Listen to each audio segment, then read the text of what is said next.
Coverage you can count on. This is WAAY-31 News at 6. I'm WAAY-31 reporter Paige Meyer live at the Morgan County Courthouse with the biggest takeaways from the start of the 7 deadly sins murder trial. Pleasant August afternoon here across the Tennessee Valley. I'll let you know how much longer this comfortable weather sticks around on the way in your forecast. A star-studded night is on tap for the second night of the Democratic National Convention, who will make a case for Vice President Kamala Harris in Chicago tonight. Thanks for watching WAAY-31 News at 6. I'm Nicole Williams. Well, day one of testimony in the 7 deadly sins murder trial. Frederick Rogers is one of 2 men accused of murdering 7 people in Belhermoso Springs in June of 2020. After 3 days of jury selection, witnesses took the stand today. WAAY-31 reporter Paige Meyer joins us live now from the Morgan County Courthouse with an update on this trial. Paige. Nicole, yes, today was only the beginning of a very lengthy capital murder trial. 4 witnesses took the stand today, being questioned by both the state and the defense. Now, the evidence that was presented to the jury today was as gruesome as you could imagine.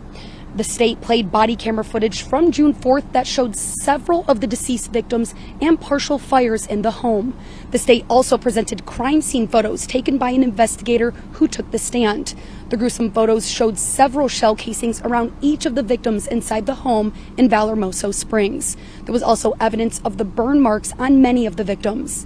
Now, the state is seeking the death penalty for Rogers, but today the defense said Rogers is guilty. There was no debate about that, but argued that even in prison, his life has value. Now, court has concluded for today and will be back up tomorrow at 9:30. The defense tells me that pictures from the autopsies will be showed tomorrow in court. Now, WAAY-31 will stay on top of this trial and provide updates to you as we get them both on air and online at WAAY-TV.com. Reporting live in Morgan County with coverage you can count on. Paige Meyer, WAAY-31 News. Paige, thank you. A Colbert County woman accused of murder is back in jail after missing a hearing. The Colbert County Sheriff's Office arrested Alexis Clayton last Friday. She remains in jail with no bond. It's been nearly 7 years since she was involved in a crash that killed her passenger. Prosecutors say Clayton was under the influence of drugs. Over in Limestone County, the county commission approved funding for rehab grant applications. Nearly $30,000 was awarded to the Veterans Treatment Court, Drug Court, and Family Treatment Court. This will go into effect on October 1st. Controversy over legal immigrants to North Alabama continues tonight as Albertville residents are demanding more action be taken after no action was taken at last night's council meeting. WAAY-31 reporter Julia Miller attended that Albertville City Council meeting. She has details now on why city leaders say they have done all they're willing to do. Well, guys, after attending all of these meetings, I can say most of the people I have heard from at these meetings want the issue to go away and the community to come together in unity. It seems the council agrees. Albertville Mayor Tracy Hona addressed residents that attended the council meeting last night by saying, quote, "As a lifelong resident, we are better than what's been seen and shown." This after residents lined up to speak out on an issue regarding current zoning ordinances being enforced in the city. People against the increase in migrants want occupancy limits strictly enforced, shutting down what they say is the all-too-common practice of 10 or more to a home. The council addressed the request to adjust ordinances by saying they are laws already in the books that do not need changing. They added complaints over occupancy are for law enforcement to investigate and address if necessary. Albertville police told me they are not going to target anyone. They say they are treating the calls and complaints in a fair, impartial, and unbiased manner. Now, most residents, it seems, want everyone to work together. To get engaged right now, not to wait around, not to talk about this issue amongst your friends and family. It's time to get activated. The ordinance specifically limits how many people can live in a bedroom in a home. City code says 2 people can live in 1 bedroom. So for a 2-bedroom home, only 4 people can live there. For more information about the current zoning ordinances enforced in Albertville and all of our coverage on this story, head to our website, WAAY-TV.com. Reporting in studio with coverage you can count on, Julia Miller, WAAY-31 News. Julia, thanks for that update. Well, it feels perfect outside. I think we may see an early fall. I'm in the Storm Tracker Weather Center right now with Storm Tracker Chief Meteorologist Jeff Castle. Jeff, are we going to expect scorching temperatures to return anytime soon? They are, unfortunately. So this is just a little tease that we're going to get this evening and overnight tonight. But hey, it's a nice change from what we've had as of late. And let's talk about what's going on right now. And it feels pretty good out there. Low humidity. Temperatures as we wrap up your Tuesday are sitting below the 90-degree mark. That's a fine thing to have here in mid to late August. 85 currently in Huntsville and in Decatur. 87 in Muscle Shoals and in Moulton. Look at Winchester, Tennessee. It's already in the 70s there at 79. 84 for Scottsboro. 82 degrees over in Fort Payne. It's been a quiet day, as expected. Plenty of sunshine out there, so of course, we're tracking nothing on WAAY-31 Triple Doppler. Beautiful view here looking out over Lake Gunnersville with our Thompson Roofing and Construction Skycam there. And again, it's going to be a picture-perfect evening ahead. If you didn't check out the full moon last night, it's still almost full. It is, though, starting to shrink just a little bit, but still should have a good view of it. It'll be nice and big and bright out there as the sun sets this evening. Temperatures drop back through the 70s through the evening hours, through the 60s as we head near and past midnight. And look at that. First thing tomorrow morning, 6 a.m., stepping out into the 50s. It'll be the first time we've seen temperatures that cool since mid-May, so enjoy it while it lasts. Back in a few moments. Yes, we will heat back up. I'll show you by how much and when coming up in your forecast. Rain, shine, or anything in between, our WAAY-31 Storm Tracker weather app can help you. You can watch Jeff's forecast and track the weather with our exclusive 31 Triple Doppler. Download the app for free on Apple and Android devices. It's day 2 of the Democratic National Convention in Chicago. Tonight's theme is centered on flipping from the past to the present. Julia Benbrook has more on who we can expect to hear from in the Windy City. After an opening night send-off for President Joe Biden, Democrats now turn their attention to his vice president and the new Democratic nominee, Kamala Harris. This is going to be a great week. Former President Barack Obama will deliver the keynote speech on night 2. While he never worked directly with Harris, the two have crossed paths multiple times during their political careers. Nobody's better at giving these big speeches and really summoning a big emotional moment than Barack Obama. And that will be the task that he has tonight. And to do that in a way that is not about him, but about Kamala Harris and about the country, I think will be the challenge, and I think he's up for it. Also set to take the stage, former First Lady Michelle Obama. She and her husband endorsed Harris last month. I am proud of you.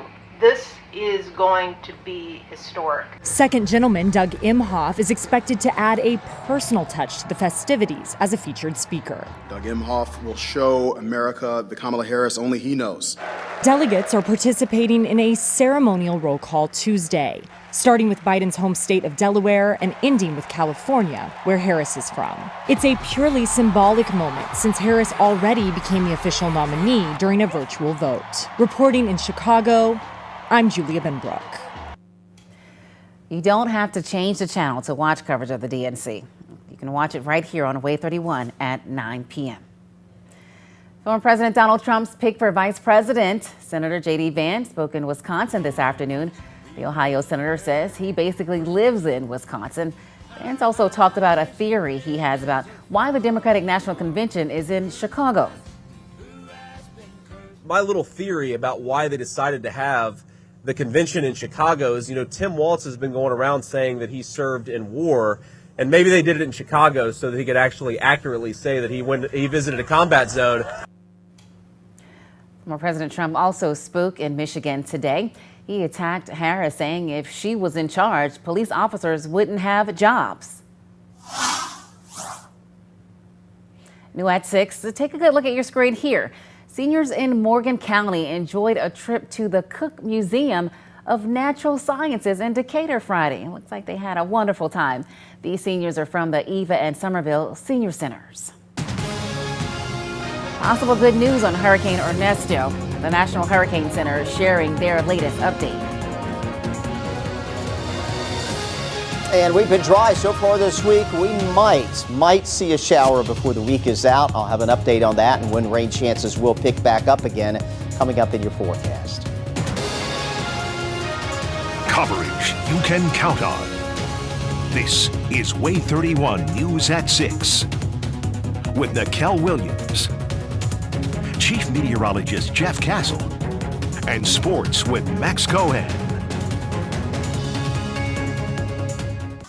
New at 6, discovering artists in North Alabama. Voting is now open in the first round of the Shoals City Showdown. The contest pits 32 artists against each other, eliminated in a bracket-style battle. Each week, you can help whittle down the contestants until there are only 4 left. But you're also helping out a good cause. The public is truly who is deciding who's going to be our ultimate winner, which is really exciting. Yeah. So all you got to do is go vote, and then the artist with the most votes will then move through to the next round. But this is all benefiting the Shoals Dream Center, which is a nonprofit food bank in the Shoals area. She says they received more than 130 submissions from 26 states. The final 4 artists will have a live finale in Florence on October 12th. We have a link on our website right now to vote in round 1. Happening now, Hurricane Ernesto is weakening as it approaches parts of Canada. The National Hurricane Center's latest report shows 80-mile-per-hour winds. Forecasters think it'll speed up in the open Atlantic. Now, WAAY-31 Storm Tracker Chief Meteorologist Jeff Castle with 31 Triple Doppler. We're seeing another near-perfect day unfold here in North Alabama, but it's going to warm up soon, isn't it? Yeah, it is. This is just a little hint of fall on the way. It doesn't mean that fall is here, and we still have some summer heat that we're going to have to get through heading into next week.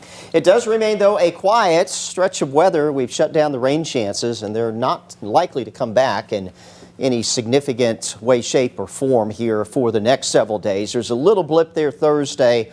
We may sneak in a couple isolated showers Thursday afternoon. There's going to be a little weather disturbance system coming through that could spark off an isolated shower. But that's pretty well it rain-wise. In fact, as we look at the rain forecast here, over the next 7 days, it's pretty much nothing across the area. So a dry stretch on the way. It gives you, I guess, an excuse to get out there. If you got some yard work to do, you won't be able to use rain as a reason to not get out there, as we're just not going to be tracking a whole lot of that in the coming days. The downside is, though, lack of rainfall, dry weather means the air is going to start to get a little bit dirty with pollen. We're heading into that ragweed season, starting to see that showing up in the pollen data. Pollen levels will be high Wednesday, Thursday.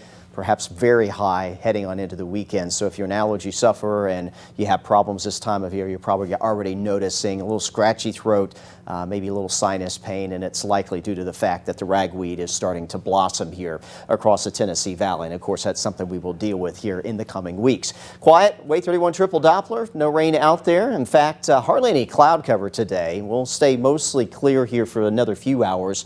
Some thin cirrus clouds dropping in from the northwest, kind of passing by overnight tonight. Won't be substantial, certainly won't be rain producing, and we expect most of those out of here first thing tomorrow morning with a very comfortable start on your Wednesday. We'll be enjoying that waking up tomorrow.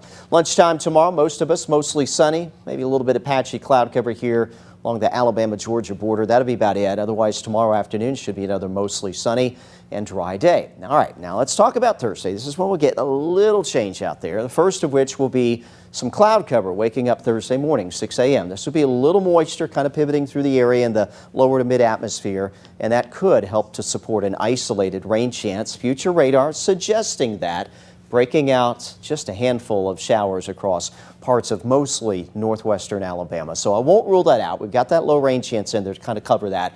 Most of us, though, will be dry. If you do see a shower, not likely to be substantial or something that would last very long. And as we head into your Thursday evening, any chance for a shower will dry back up at that point in time. And heading into the coming weekend, looks like we'll keep rain away. Temperatures overnight tonight. This will be the story for us waking up tomorrow morning, as cool as it's been in about 3 months here across the area. A lot of us will see numbers in the 50s in the morning, and if you don't, you're just right there on the cusp of 60 degrees. Scottsboro, Muscle Shoals, both looking at that number. 56 in Fayetteville tonight, same in Athens, 58 in Decatur, and we'll wake up around 59 or so around the greater Huntsville area. From there, temperatures will be slowly climbing tomorrow. It'll be a warm afternoon, but not necessarily hot, and certainly won't be humid. There's our start in the upper 50s around 6 o'clock in the morning here from the WAAY-31 Storm Tracker weather app. A gradual climb into the 70s by 10 a.m. We'll make our way above the 80-degree mark by early afternoon with mostly sunny skies expected. And those afternoon temperatures will likely peak somewhere in the mid-80s for most areas. About 86 for Muscle Shoals and in Huntsville, 85 Moulton to Decatur, Scottsboro around 86, Fort Payne very pleasant at 82 tomorrow. Here's your WAAY-31 Storm Tracker. 10-day rain chance on Thursday. Probably generous there at 10%. Just a couple showers possible. 87 for the high. We creep our way back into the low 90s heading into the weekend, but the morning numbers will stay comfortable in the 60s. Next week, there's your heat. It does build back in here. It's still summer. It's still August. We can't expect fall to just kind of roll in here and stick around. We're talking highs back middle, maybe some upper 90s first half of next week before we do see a change on the horizon towards the end of next week. An approaching cold front will likely increase our chances for seeing some showers and storms again. But between now and then, just not much, if any, rainfall to track for most of the area. Hopefully the temperatures won't get too hot. Yeah, they'll get a little toasty. I don't think the humidity will still be real bad early next week. So if there's one positive, it's that. Jeff, thank you. Max? From a soccer coach to a football coach, one high school is making an interesting move. The Tanner Rattlers are up next when 31 teams in 31 days continues in sports. Now, WAAY-31 Sports with Max Cohen.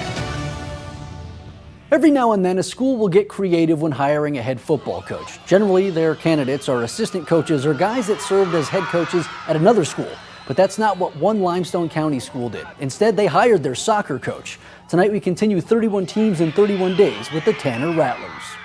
31 teams in 31 days. Tanner football knows what success looks like. Under legendary coach LaRon White, the Rattlers lifted back-to-back blue maps in 2012 and 13. New head coach Matt Smith was the D-line coach on those staffs. We were physical, we were disciplined, and organized in everything we did, so that's the three main things that I'm trying to bring back to the program. For the past decade, Smith has been the head coach of the Rattlers' other football team.